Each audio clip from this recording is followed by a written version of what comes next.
Le Vatican est le foyer de la religion catholique, dont les fidèles représentent 1/6 de la population mondiale.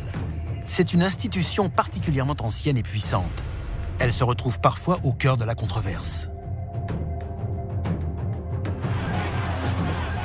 Selon de récentes révélations, le Saint-Siège aurait participé à une vaste campagne visant à dissimuler l'existence des ovnis.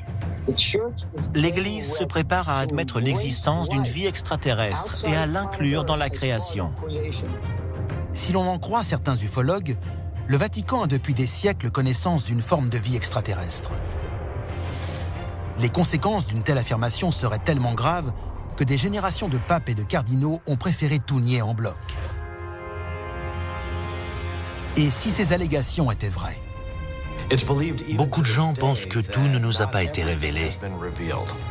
L'heure est venue d'exposer au grand jour les mystères qui se cachent derrière les murs de cette citadelle.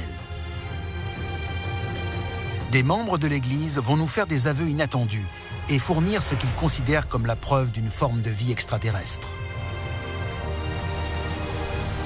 Aujourd'hui, nous allons vous dévoiler tous les secrets du Vatican. La machine est en marche. Des dossiers restés confidentiels pendant des décennies et décrivant des manifestations extraterrestres ont été rendus publics. Nous allons vous révéler le contenu de ces documents et découvrir ce que le gouvernement américain voulait cacher. C'est à suivre dans Alien Files, l'émission qui perce les plus grands secrets de la planète Terre. 2 avril 2005.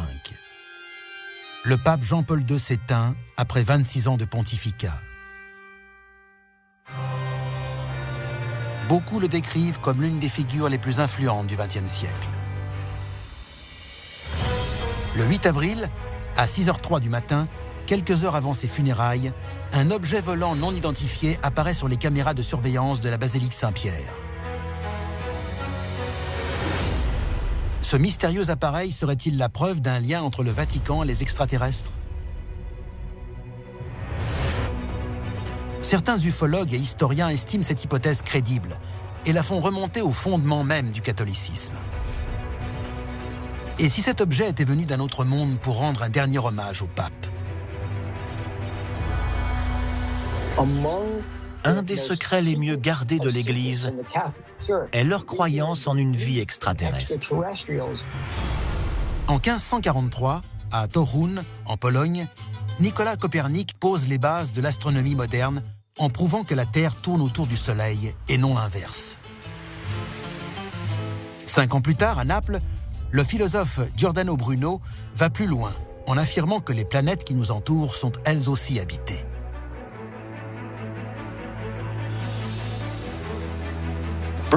La théorie de Giordano Bruno sur le cosmos est claire. Nous ne sommes pas seuls. Mais disons que ça n'a pas beaucoup plu à l'Église.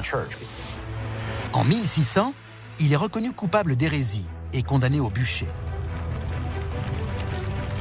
Il est le premier homme de l'histoire à être exécuté par l'Église en raison de sa croyance en une forme de vie extraterrestre. Ce philosophe a-t-il été sacrifié pour étouffer un secret caché par l'Église depuis plus de 1500 ans?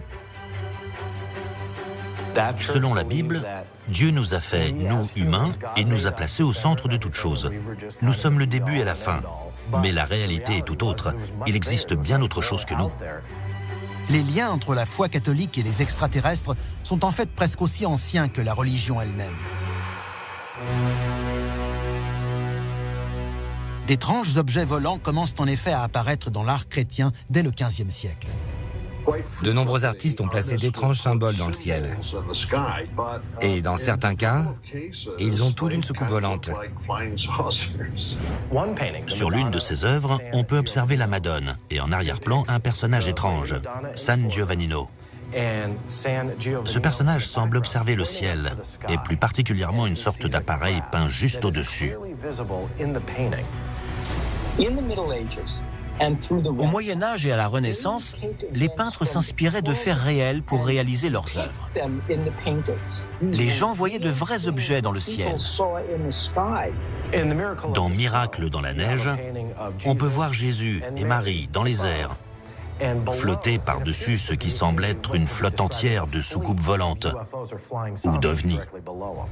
Dans le baptême du Christ, qui a été peint en 1710, on voit un objet ressemblant à un ovni qui envoie des rayons en direction de Jésus. La crucifixion dépeint quant à elle 2 appareils ressemblant étrangement à des ovnis. Les objets représentés dans ces œuvres sont-ils des témoignages de dévotion religieuse ou bien la preuve d'un lien entre l'Église et des engins spatiaux, voire des créatures d'un autre monde? Ces objets-là n'ont rien à voir avec l'iconographie catholique. Qu'est-ce qu'ils pouvaient représenter? On n'en sait rien. Ces disques, présents à travers toute l'histoire de l'art chrétien, correspondent exactement aux descriptions des ovnis observés de nos jours dans le ciel. Les peintres représentaient-ils des objets qu'ils avaient vus ou dont des témoins leur avaient parlé? Et malgré la présence d'ovnis tout au long de l'histoire, pourquoi l'Église a-t-elle toujours nié leur existence? Le Vatican nous cache-t-il vraiment la preuve d'une forme de vie extraterrestre? Venons-nous de découvrir son plus grand secret? Il est fort probable que quelques-unes des expériences religieuses dont nous débattons depuis des siècles soient en fait de nature extraterrestre. Des représentations d'engins spatiaux dans l'art à l'observation d'ovnis survolant des églises, le Vatican est depuis longtemps associé à des phénomènes étranges. Pourtant, l'Église a toujours condamné ceux qui déclarent croire en l'existence des extraterrestres. Un événement permet cependant de prouver que le Vatican a bien contribué à dissimuler la vérité sur les ovnis. Dossier déclassifié, l'apparition de Fatima. En 1917, en pleine Première Guerre mondiale, le Portugal tente de rester neutre. Mais ses habitants vivent dans la peur et cherchent à savoir ce que l'avenir leur réserve. Le 13 octobre 1917, à Fatima, au Portugal, plus de 70 000 témoins ont assisté à un phénomène étrange. La pluie aurait brutalement cessé de tomber. Certains disent que les nuages se seraient écartés et qu'un objet de forme lenticulaire serait descendu du ciel pour se rapprocher du sol. Selon les témoignages, 3 enfants se seraient approchés et auraient vu une femme magnifique apparaître sous leurs yeux. Aux côtés de cette femme serait apparu également un appareil de forme sphérique, envoyant des pétales de rose qui disparaissaient au contact du sol. Et d'après les 3 enfants, l'apparition leur aurait laissé un message codé.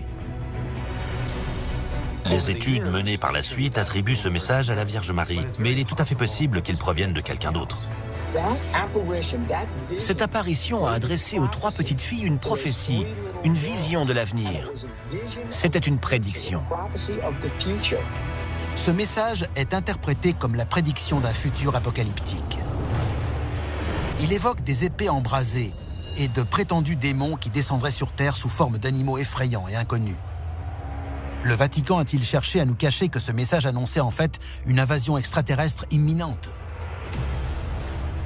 Très peu d'informations sur cet incident ont filtré avant l'an 2000. Et tout porte à croire qu'à ce jour, tout n'a pas encore été révélé. S'il s'agit vraiment d'un avertissement venant d'un autre monde, je suis certain que beaucoup aimeraient l'entendre.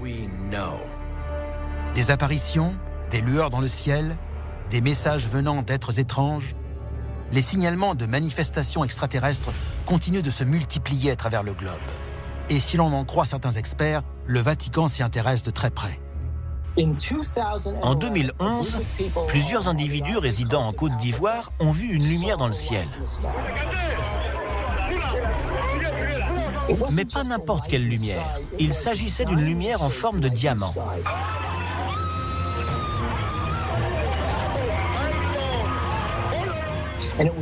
Cette lumière était si vive que pendant quelques instants, elle a pétrifié ceux qui l'observaient.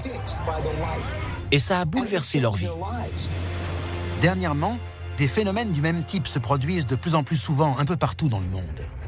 Au Pérou, au Brésil, en Russie, en Chine. Et à chaque fois, ces manifestations s'apparentent à des apparitions divines. L'Église catholique compte 1,2 milliard de fidèles disséminés aux 4 coins du globe.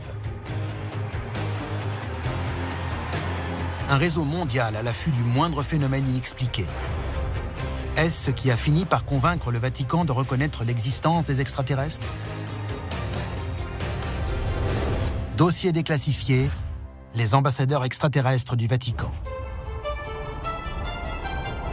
Castel Gandolfo, non loin de Rome, est une citadelle appartenant au Vatican. C'est la résidence d'été du pape et le quartier général des astronomes de l'Église. Ces deux coupoles abritent d'impressionnants télescopes qui scrutent le ciel depuis les années 1930. Depuis déjà de nombreuses années, les astrophysiciens du Vatican s'intéressent à la question de la vie extraterrestre. José Funes, le directeur de l'observatoire de Castel Gandolfo, a confirmé l'existence probable d'une intelligence exoplanétaire.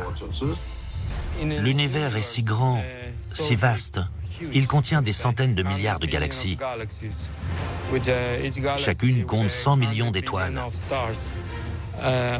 La plupart ont certainement des planètes en orbite. Il est donc possible que la vie ait pu évoluer ailleurs, comme elle l'a fait sur Terre. Existe-t-il des preuves tangibles d'un complot à l'intérieur du Vatican? Oui. Le Vatican lui-même déclare que si la vie extraterrestre existe, elle est le fruit de la création de Dieu. L'indice le plus probant remonte au mois de novembre 2009. L'Académie pontificale des sciences tient alors une conférence réunissant une trentaine de scientifiques et responsables religieux à Rome. Le sujet, la vie sur les autres planètes, ses possibilités et ses conséquences. En organisant ce sommet, le Vatican s'est trahi. Mais le fait le plus éloquent est sans doute ce qui a été découvert sous le Vatican. Tout au long de son histoire, le Vatican a nié vigoureusement l'existence des extraterrestres. Pourtant, quelques-uns de ses représentants ont récemment revu leur position. Comment expliquer un tel revirement? Que sait l'Église ou qu'a-t-elle découvert pour revenir sur une doctrine martelée depuis 2000 ans?